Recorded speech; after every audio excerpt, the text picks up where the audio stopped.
ข้าวงามเป็นตาแซ่บเนาะค่ะพี่น้องน่ากินคักค่ะมื้อนี้ตื่นแต่เช้าฝนตกหลายมื้อแล้วต้นไม้ก็เขียวค่ะ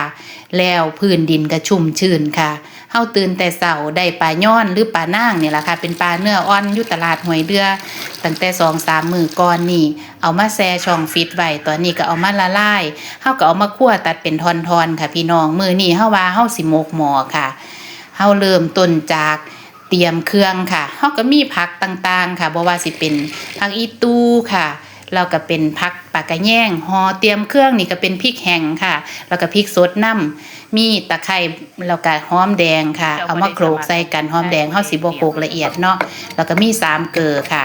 นี่ค่ะโขลกเครื่องแล้วค่ะเอาเครื่องลงหม้อค่ะที่สำคัญเฮาเอากะปิลงน้ำเอา3เกลือลงไปเอาลงไปคั่วค่ะมื้อนี้เฮาคั่วเป็นไฟถ่านเนาะคั่วแล้วเฮาก็เติมน้ำจักน้อยพออจอค่ะพอน้ำเดือดเฮาก็เอาปลาย่อนที่เฮาคั่วไว้นี่ล่ะค่ะใส่ลงไป